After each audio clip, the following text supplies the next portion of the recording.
فرمایا حبیب آپ نصیحت فرمائیں، فَإِنَّ الذِّكْرَى تَنفَعُ الْمُؤْمِنِينَ، واضح و نصیحت ایمان والوں کو نفع عطا فرماتا ہے۔ تو محفل پاک کا کیا مقصد ہوتا ہے؟ آپ سب کو بلانا، حضور کے تذکرے کرنا، آپ سب حضرات کے سامنے قرآن پڑھنا، حدیث پڑھنا، یہ واضح و نصیحت کا مطلب یہی ہوتا ہے کہ جو بھی ایمان والا آیا ہے اس کو کچھ نہ کچھ نفع۔ اس لیے اللہ تبارک و تعالیٰ نے اپنی لائب اور بے عیب کتاب میں ارشاد فرمایا میرے حبیب ایمان والوں کو واضح و نصیحت کریں، اس لیے کہ واضح و نصیحت ایمان والوں کو بڑا فائدہ دیتی ہے۔ ہمیں چاہیے کہ ہم اپنی زندگی میں مثبت کردار لے کے آئیں۔ سب سے پہلی بات یہ ہے کہ اپنا تعلق اپنے رب کے ساتھ مضبوط کریں، اللہ کی عبادت کریں، اپنے کریم رب کی بارگاہ میں التجائیں کریں، دعائیں مانگیں، اپنے خالق و مالک کی ذات پر بھروسہ کریں۔ فرمایا وَعَلَى اللَّهِ فَلْيَتَوَكَّلِ الْمُؤْمِنُونَ، ایمان والا جب بھی بھروسہ کرتا ہے تو اپنے رب کی ذات پہ کرتا ہے۔ تو پہلا واضح نصیحت، پہلی نصیحت یہ ہے کہ سب سے پہلے آپ اپنا تعلق اپنے رب کے ساتھ مضبوط کریں، اپنے رب کی عبادت کریں، اس کی بارگاہ میں سجدہ کریں۔ امام الانبیاء نبی پاک صلی اللہ علیہ وآلہ وسلم نے اپنی امت کو سمجھانے کے لیے ارشاد فرمایا قیامت والے دن ایک بندہ آئے گا، وہ جب سے پیدا ہوا تب سے لے کر مرتے دم تک اس نے اللہ کی عبادت کی ہوگی۔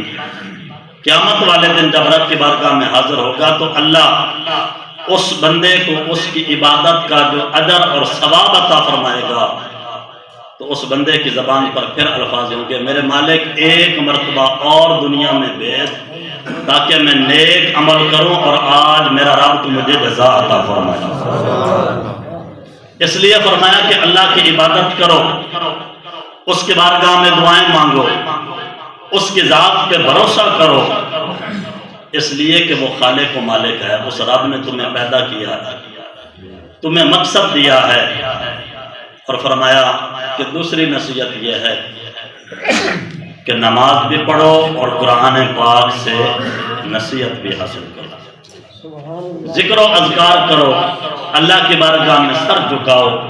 رب نے جو تمہیں کتاب ہدایت دی ہے اس کتاب سے ہدایت حاصل کرو۔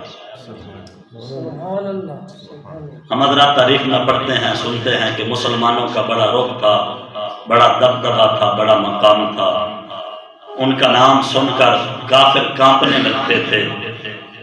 ان کے پاس کون سی ایسی طاقت تھی جو آج کے دور میں ہمارے پاس نہیں ہے؟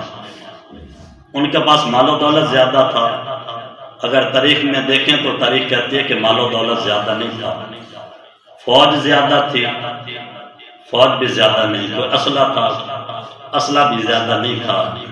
تو کون سی ایسی چیز تھی کہ جس کی وجہ سے ان کا نام سن کر کافر کانپنے لگ جاتے تھے؟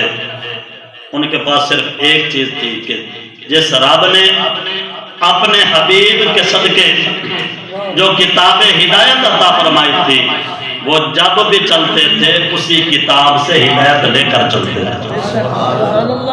کوئی بھی فیصلہ کرتے تھے کتاب ہدایت سے فیصلہ کرتے تھے، اس لیے پھر ان کا مقام اور رعب اور مرتبہ اور بادشاہی یہ تھی کہ جب بھی کسی کے سامنے مصطفیٰ جان رحمت کے ان غلاموں کا نام آتا تھا کانپنے لگ جاتے تھے۔ اور یہی وجہ ہے آج کتنے ظلم و ستم ہو رہے ہیں، غزہ کے اوپر، بیت المقدس کے اوپر کتنے ظلم و ستم ہو رہے ہیں، کروڑوں کی تعداد، اربوں کی تعداد میں مسلمان ہیں، سب کچھ ہے، لیکن مسلمانوں کی طرف کوئی دیکھ